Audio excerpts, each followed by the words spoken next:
Okay. అంటే sir ఇప్పుడు పవన్ కళ్యాణ్ విషయానికి వస్తే చాలా మంది ఏంటంటే ఇక్కడ 50,000 మెజారిటీ వచ్చే అవకాశం ఉంది, లేక 1,00,000 మెజారిటీ కూడా వచ్చే అవకాశం ఉంది. అసలు ఇక్కడ వర్సెస్ ఏముండదు, 1-on-1 పోటీ అయితే ఉండదు, వన్ సైడ్ గా వారు పవన్ కళ్యాణ్ సైడ్ ఉండబోతున్నట్టు అనుకోవచ్చు. అట్లా వన్ సైడ్ ఉంటే అనుకోవడంలో తప్పలేదు. ఎందుకంటే ఇక్కడ పవన్ కళ్యాణ్ చరిష్మా వేరు, పవన్ కళ్యాణ్ చరిష్మా ఇమేజ్ వేరు.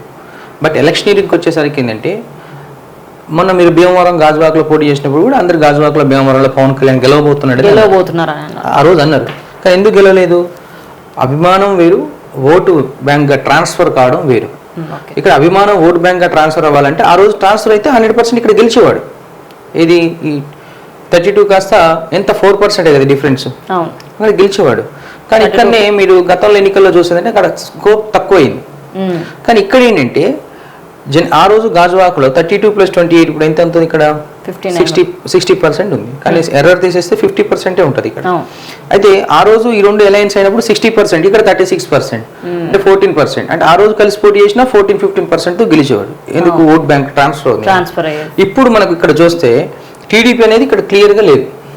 మొత్తం టీడీపీ అనేది జనసేన కలిసి కూటమిగా పోటీ చేస్తుంది. అయితే ఇక్కడ ఆల్రెడీ జనసేన ఈ కాన్స్టిట్యున్సీలో పిఠాపురం గురించి చెప్పాలంటే గత ఎన్నికల్లో కానీ అంతకుముందు కానీ పిఠాపురంలో కాపు సామాజిక వర్గం అంటే పూర్తిగా కన్సాలిడేట్ అయి ఉంటుంది. అంటే జనసేన ఓట్ బ్యాంకు 18 వరకు ఉండింది. Plus TDP vote bank already ఇక్కడ ఉండనే ఉండింది. టీడీపీ జనసేన రెండు కలిసినప్పుడు వీళ్ళు 58-60 వరకు పోవాలి. కానీ ఎప్పుడైతే అలయన్స్ అనే పేరు చెప్పినప్పుడు కొంత అసంతృప్తి సెగలు ఉంటాయి. అంటే టీడీపీ వాళ్ళని కాదని జనసేన వాళ్ళకి టికెట్ ఇచ్చారు.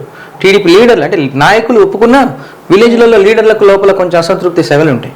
ఈ అసంతృప్తి సెగలతో ఏమవుతుందంటే అక్కడక్కడ ఓట్ అనేది కట్ అవుద్ది. ఆ కట్ అయ్యే పర్సెంట్ ఎర్రర్ అంటాం. ఒక 10% ఎర్రర్ పోయినా 51-52% జనసేన పవన్ కళ్యాణ్కి వచ్చే అవకాశాలు కరెక్ట్గా ఉన్నాయి. అట్ ద సేమ్ టైం వంగ గీతకు 32-35% వచ్చినప్పటికీ ఎట్ ఎనీ వరస్ట్ సిచ్యువేషన్ 12%, అంటే 12% ప్లస్లో ఎంతైనా రావచ్చు.